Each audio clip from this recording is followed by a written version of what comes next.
तो शुरुआत करते हैं बुलेटिन की सबसे पहले बड़ी खबर। उत्तराखंड में फीस एक्ट का ड्राफ्ट लगभग बनकर तैयार। जी हां, फीस एक्ट का ड्राफ्ट बनकर लगभग तैयार हो गया है। उत्तराखंड में शिक्षा मंत्री अरविंद पांडे ने ड्राफ्ट को सरकार को भेजने के निर्देश दिए हैं कि सरकार को ये ड्राफ्ट भेजा जाए। प्राइवेट स्कूलों की मनमानी पर लगाम लगाने के लिए ये फीस एक्ट तैयार हुआ है। कैबिनेट में प्रस्ताव लाकर जल्द ही इस ड्राफ्ट पर फाइनल मुहर भी लग जाएगी और ड्राफ्ट के मुताबिक ड्राफ्ट के अनुसार राज्य स्तरीय फीस नियामक समिति का भी गठन किया जाएगा और जो फीस से संबंधित सभी मामले को देखेगी। तो एक कमेटी का गठन होगा, एक समिति का गठन होगा जो कि मॉनिटर करेगी, फीस संबंधित सभी मामलों को देखेगी। ड्राफ्ट में यही बात है कि राज्य स्तरीय एक फीस नियामक समिति बनाई जाए और कैबिनेट में प्रस्ताव लाकर फिर इस ड्राफ्ट पर फाइनल मुहर भी लगेगी। प्राइवेट स्कूलों की मनमानी पर लगाम लगाने के लिए यह फीस एक्ट तैयार किया गया है।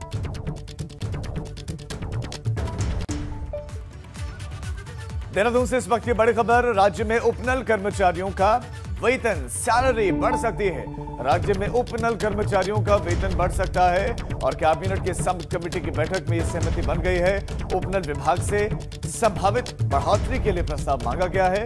मानदेय कितना बढ़ेगा यह हालांकि अभी तय नहीं है, लेकिन इस बाबत सहमति जरूर बन गई है। सब कमेटी की बैठक में सहमति बन गई है, जानकारी मिल रही है। यानी कि जल्द ही उपनल विभाग से जुड़े हुए जितने भी कर्मचारी हैं उनके लिए ये खबर मिल सकती है। खुश कर देने वाले उनको एक खबर, एक अच्छी खबर कि वेतन बढ़ सकता है उनका। उपनल कर्मचारियों का वेतन राज्य सरकार बढ़ा सकती है और कैबिनेट की सब कमेटी की एक बैठक हुई थी और उसमें सहमति बन गई है।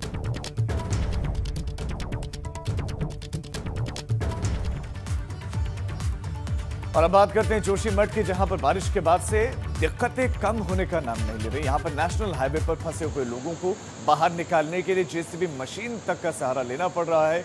ये लोग कंचनगंगा के पास बद्रीनाथ धाम जाने वाले मार्ग में फंसे हुए थे। उसके बाद देखिए लोगों को कैसे निकाला गया है।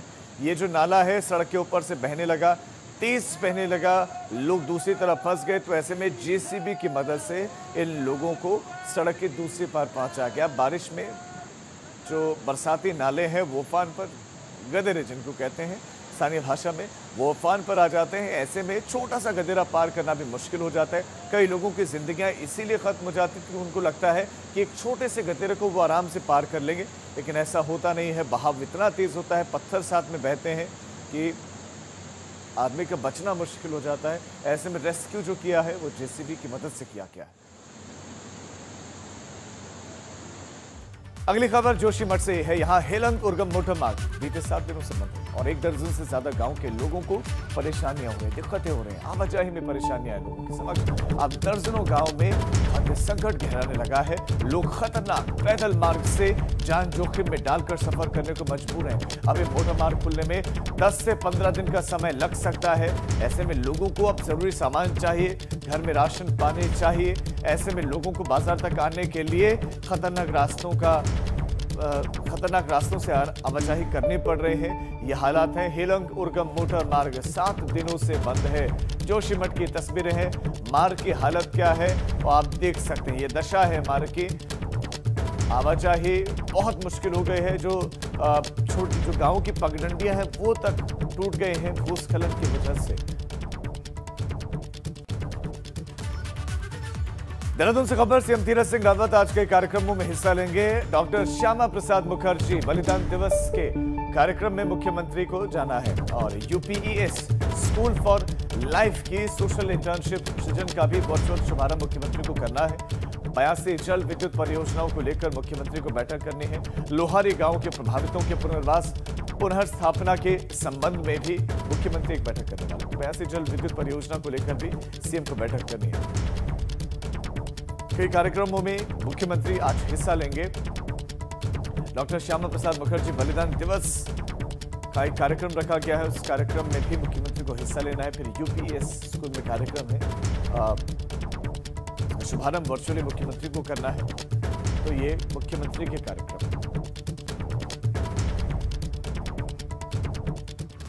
और अब बोर्ड के स्टूडेंट से जुड़ी हुई बहुत बड़ी खबर। उत्तराखंड के बोर्ड स्टूडेंट से जुड़ी हुई बड़ी खबर है कि बोर्ड रिजल्ट का फॉर्मूला सरकार ने तय कर दिया है और रिजल्ट के लिए पिछली क्लास का ही रिजल्ट आधार बनेगा। जो पहले रिजल्ट आपका आया 9वीं क्लास का, वही 10वीं का रिजल्ट का आधार बनेगा। 9वीं क्लास के 75% मार्क्स के आधार पर 10वीं क्लास का रिजल्ट आएगा और 10वीं के इंटरनल एग्जाम के 25% मार्क्स उसमें जोड़े जाएंगे। यानी कि 75% तो 9वीं क्लास का और 25% जो इंटरनल एग्जाम हुए हैं 10वीं के, वो जोड़े जाएंगे। जबकि 12वीं के बोर्ड के रिजल्ट 10, 10वीं, 11वीं और 12वीं के इंटरनल एग्जाम के आधार पर जो है ये तैयार होगा रिजल्ट। 10वीं से 50%, 11वीं से 40%, जबकि 12वीं के इंटरनल एग्जाम से सिर्फ 10% अंक आधार बनेंगे। रवि कैंतुरा हमारे संवाददाता इस खबर पर ज्यादा जानकारी देंगे। रवि, फॉर्मूला तय हो गया है, वो हमने दर्शकों को बताया भी, लेकिन क्या परिजन इस फॉर्मूले से संतुष्ट हैं? क्या स्टूडेंट्स इस फॉर्मूले से संतुष्ट हैं? बिल्कुल राजीव, देखिए क्योंकि एक फार्मूला तैयार किया है जिसकी आवश्यकता भी थी, क्योंकि रिजल्ट घोषित करना है और ऐसे में कोरोना महामारी के चलते सभी चीज़ें इस वक्त अस्त व्यस्त हुई।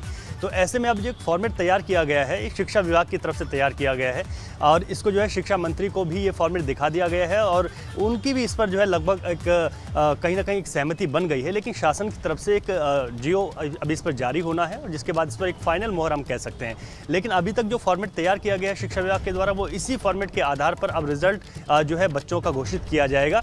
लेकिन जहां तक पेरेंट्स और बच्चों की बात है, क्योंकि कोरोना महामारी और ऐसे में लगातार ये इंतजार रहेगा कि कब रिजल्ट आए और कब जो है एक कक्षा की जो 10वीं और 12वीं के जो बहुत मुख्य ही जो है कि बोर्ड के एग्जाम होते हैं उनमें इस रिजल्ट को घोषित किया जाए। तो अभी तक क्योंकि अब जब आदेश पूरी तरीके से जारी हो जाएगा उसके बाद, क्योंकि अभी यहाँ पर कोई दूसरा विकल्प भी अभी पेरेंट्स से बच्चों के सामने नहीं है, तो ऐसे में जो है इस फॉर्मेट को ही तय माना जा रहा है कि करीब करीब इसी फॉर्मेट के आधार पर जो है रिजल्ट को घोषित किया जाएगा। तो इस फॉर्मेट के बारे में जैसे कि आपने बताया, क्योंकि अगर 10वीं की अगर बात करें तो 9वीं के 75% जो मार्क्स है उनके आधार पर जो है 10वीं का जो इंटरनल एग्जाम हुए हैं उसके जो 25% मार्क है उसके आधार पर जो है 10वीं का रिजल्ट, और ऐसे में 12वीं के रिजल्ट के लिए बनाया गया कि 10वीं के 50%, 11वीं के 40% और 12वीं के जो इंटरनल एग्जाम अभी तक हुए हैं उसका 10% जो अंक आए हैं उनको एक रिजल्ट का आधार बनाया जाएगा। तो ऐसे में करीब करीब ये भी माना जा रहा है कि एक हफ्ते या जुलाई के फर्स्ट वीक तक जो है रिजल्ट भी घोषित कर दिए जाएंगे, इनके परिणाम घोषित कर दिए जाएंगे, क्योंकि इस वक्त जो है दूसरा विकल्प सरकार के पास नहीं है कि किस तरीके से रिजल्ट घोषित किए जाएंगे। लंबा इस पर मंथन हुआ है, एक कमेटी इसमें बनी है, शिक्षा मंत्री अरविंद पांडे को भी ये तमाम चीजें जो है दिखाई गई हैं कि इस फॉर्मेट के आधार पर पूरी एक कमेटी ने तय किया कि इसी फॉर्मेट के आधार पर 10वीं और 12वीं के रिजल्ट को घोषित किया जा सकता है। तो ऐसे में अब इस पर सरकार की, शासन की तरफ से इस पर फाइनल मोहर लगनी बाकी है, लेकिन एक फॉर्मेट तैयार हो गया है और लगभग ये करीब ये तय माना जा रहा है कि इसी फॉर्मेट के आधार पर इस बार 10वीं और 12वीं के जो छात्र हैं उनका रिजल्ट जो है तय किया जाएगा। जी राजीव। जी रवि, बहुत शुक्रिया आपका इस तमाम जानकारी के लिए। तो जल्द ही रिजल्ट भी घोषित किया जा सकता है, फॉर्मूला बनकर तैयार, उस पर लगनी है मोहर। और अब तस्वीरें पिथौरागढ़ की आपको दिखाते हैं, जहां पर आपदाग्रस्त क्षेत्रों में राहत बचाव कार्य के लिए धारचूला मुनस्यारी में हेलीकॉप्टर पहुंचा। ये राहत बचाव के कार्य में लगा हुआ हेलीकॉप्टर पहुंचा और हेलीपैड पर देखिए लोगों की संख्या जो फंसे हुए हैं वहां पर। आपदा के बाद, बारिश के बाद इतनी बारिश के मार्ग बाधित हो गए। पिथौरागढ़ टनकपुर हाईवे जगह जगह टूटा हुआ है। ऐसे में आपदाग्रस्त क्षेत्रों में राहत बचाव के कार्य में अब ये हेलीकॉप्टर लगा हुआ है। धारचूला हो, मुनस्यारी हो, वहाँ पर ये हेलीकॉप्टर पहुँचा, जहाँ पर देखिए लोग भी अपने बैग्स लेकर तैयार हैं और ऐसा लगता है कि ये सैलानी रहे होंगे, यहाँ पर घूमने के लिए आए होंगे और बरसात के बाद यहाँ पर फंस गए, तो इनको रेस्क्यू करने के लिए हेलीकॉप्टर की मदद। उत्तराखंड में मानसून सीजन के दस्तक के साथ ही नदियों के किनारे रह रहे लोगों को अब डर सताने लगा है, उन पर खतरा मंडराने लगा है। उत्तराखंड में तकरीबन 500 से ज्यादा मलिन बस्तियां हैं, जिनमें से ज्यादातर बस्तियां नदियों के किनारे बसी हैं और इनमें भी ज्यादातर बस्तियां देहरादून में हैं, जो कि रिस्पना और बिंदास नदी के किनारे बसी हैं। यहाँ पर तकरीबन 30 बस्तियां ऐसी हैं जो बिंदाल और रिस्पना नदी के किनारे बसी हैं और इनमें बरसात के सीजन पर सबसे ज्यादा खतरा बना रहता है। लोगों के घरों में पानी तक घुस जाता है। हालांकि सिंचाई विभाग ने एक बार फिर नदी के किनारे रह रहे लोगों को सचेत किया है और अपनी सुरक्षा खुद ही करने के लिए कहा है।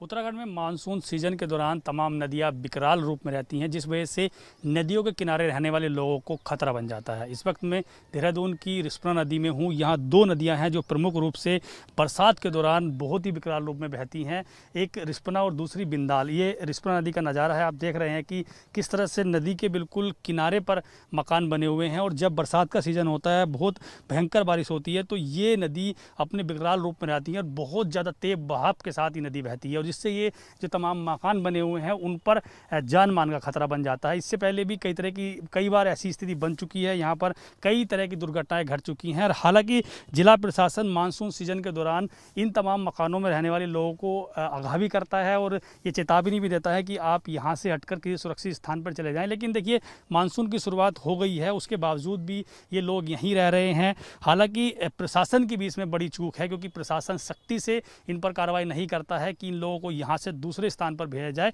उसी वजह से ये बरसात के सीजन में भी यहीं रहते हैं, और जब नदी में बहुत तेज बहाव के साथ पानी आता है तो कई तरह का खतरा यहाँ बन जाता है। छोटे छोटे बच्चे हैं जो नदी के किनारे खेलते हैं, उसके साथ साथ ही जो पारिवारिक लोग हैं उनको भी खतरा बन जाता है। और सबसे गंभीर बात है कि देखिए, देहरादून की सबसे प्रमुख नदियों में है। इसके नदी के सौंदर्यकरण के लिए करोड़ों रुपए खर्च भी किए जा चुके हैं। रिस्पना से ऋषिपना नदी बनाने की बात इसे कही गई थी, लेकिन उसके बावजूद भी गंदगी का आलम आप देख रहे हैं कि किस तरह से गंदगी यहाँ बनी हुई है। इसके साथ साथ ही क्योंकि महत्वपूर्ण बात यह है कि मानसून सीजन की वजह से यहाँ पर जो तमाम लोग हैं वो यहाँ रह रहे हैं, और कई तरह का खतरा यहाँ बना हुआ है। फिर से एक बार जिला प्रशासन ने इन्हें फिर चेतावनी दी है। सिंचाई विभाग द्वारा इनको एक नोटिस जारी किया गया है कि आप यहाँ से हटकर किसी सुरक्षित स्थान पर चले जाएं। लेकिन सवाल ये उठता है कि सख्ती से कार्रवाई ना होने की वजह से ये लोग यहीं रह रहे हैं, और दूसरी वजह यह है क्योंकि इनके लिए दूसरा कोई आशियाना नहीं है जहाँ पर जाकर वो सुरक्षित स्थान पर रह सके।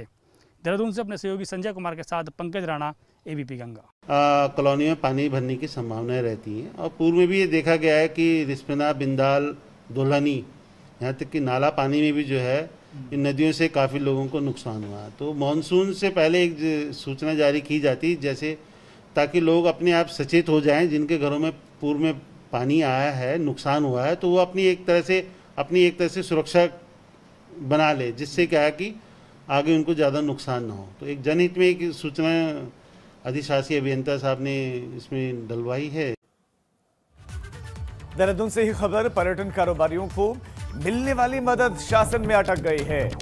कारोबारियों को जो मदद मिलनी थी वो अटक गई है। सरकार की ओर से पर्यटन कारोबारियों को ये मदद मिलनी थी। पर्यटन कारोबारियों को कुछ रकम मिलनी थी हर महीने, कुछ रकम दिए जाने का ऐलान हुआ था, और अभी तक शासन की तरफ से कोई शासनादेश जारी नहीं हुआ। कैबिनेट की बैठक में कारोबारियों को मदद का ये ऐलान हुआ था, लेकिन इस बीच में ये मदद जो है अटक गई है।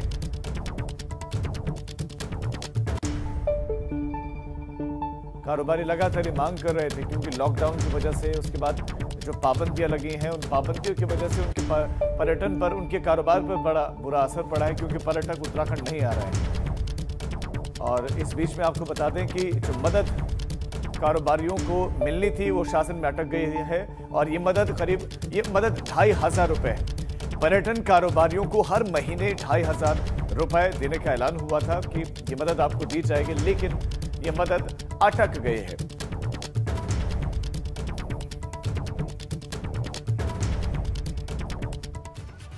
नैनीताल के रूसी गांव इलाके से एक हैरान कर देने वाला मामला सामने आया है। यहां पर एक कार सवार 150 मीटर गहरी खाई में गिरने के बाद भी सकुशल बच गया। जाको राखे साइया मार सके ना कोई, यहां पर चरितार्थ हुई है। ये कहावत यहां पर सच साबित हुई है। कार हादसे में बुरी तरह से क्षतिग्रस्त है, और इसके बाद गांव वालों ने कार सवार की जान बचाई। मौके पर पुलिस को भी बुलाया गया। ये तस्वीरें हैं नैनीताल की, जहां खाई में गिरी, करीब 150 मीटर गहरी खाई में कार गिरी, लेकिन कार में सवार शख्स बच गया, उसको खरोंच तक नहीं आई है। वहां से नहीं, रास्ता वहां से गाड़ी फंसी, अगर ये पेड़ में नहीं फंसती गाड़ी, ये नहीं कुछ बसते नहीं। हरिद्वार पुस्तकालय घोटाले का मामला, उसी से जुड़ा हुआ इस वक्त का अपडेट आपको देते हैं कि घोटाले का मामला फिर नैनीताल हाईकोर्ट पहुंच गया है। घोटाले का मामला नैनीताल हाईकोर्ट पहुंच गया है। हरिद्वार लाइब्रेरी घोटाले का मामला है। मामले में आज सुनवाई होगी। मामला नैनीताल हाईकोर्ट पहुंच गया और आज ही मामले की सुनवाई होनी है। मुख्य न्यायाधीश राघवेंद्र सिंह चौहान की खंडपीठ में यह मामला सुना जाएगा। इस सुनवाई होनी है। घोटाले की जांच सीबीआई से करवाए जाने को लेकर याचिका दाखिल की गई है कि मामले की सीबीआई जांच की जाए। समाज सेवी सच्चिदानंद डबराल ने जनहित याचिका दाखिल की है। विधायक मदन कौशिक तत्कालीन जिलाधिकारी को मामले में पार्टी बनाया गया है। जिलाधिकारी को और अभी बीजेपी के प्रदेश अध्यक्ष मदन कौशिक विधायक भी हैं, उनको इसमें पार्टी बनाया गया है। देहरादून से अगली बड़ी खबर, वन दरोगा की भर्ती के लिए तारीख तय कर दी गई है। 16 से 26 जुलाई के बीच में वन दरोगा की भर्ती होगी। 16 तारीख से 26 जुलाई के बीच में वन दरोगा की भर्ती होगी। उत्तराखंड अधीनस्थ सेवा चयन आयोग भर्ती के लिए तैयारियों में जुटा हुआ है। तो उत्तराखंड अधीनस्थ सेवा चयन आयोग अब भर्ती के लिए जुटा हुआ है। ऑनलाइन ही वन दरोगा की परीक्षा की जाएगी। ये इस वक्त की बड़ी खबर आपको दे दें। तो वन दरोगा की भर्ती होगी लेकिन ऑनलाइन परीक्षा होगी। 16 तारीख से 26 जुलाई के बीच में वन दरोगा की भर्ती होगी। अब रुद्रप्रयाग से खबर, जहां पर ट्रैफिक पुलिस ने एक ऐप लॉन्च किया है जिसके जरिए आम लोग अब पुलिस की मदद कर सकेंगे। जी हां, पुलिस की मदद। और इस ऐप को नाम दिया गया है आइस ऐप। अगर आप कोई भी ट्रैफिक नियम का उल्लंघन करते हैं या करते हुए किसी को देखते हैं तो ऐसे में लोग वीडियो बना सकते हैं या तस्वीरें इस ऐप के माध्यम से पुलिस के पास भेज सकते हैं और इसके बाद पुलिस ऐसे लोगों पर कार्रवाई करेगी। काशीपुर में पुलिस ने सेक्स रैकेट का भंडाफोड़ किया है और ढकिया गुलाबो स्थित एक मकान में पुलिस ने छापेमारी की और इस सेक्स रैकेट का खुलासा हुआ है। पुलिस ने 4 महिलाओं और 2 पुरुषों को भी गिरफ्तार किया है और कई धाराओं में फिलहाल पुलिस ने केस दर्ज कर लिया है। आगे की कार्रवाई में पुलिस जुट गई है। ढकिया गुलाबो स्थित एक मकान में ये रैकेट चल रहा था।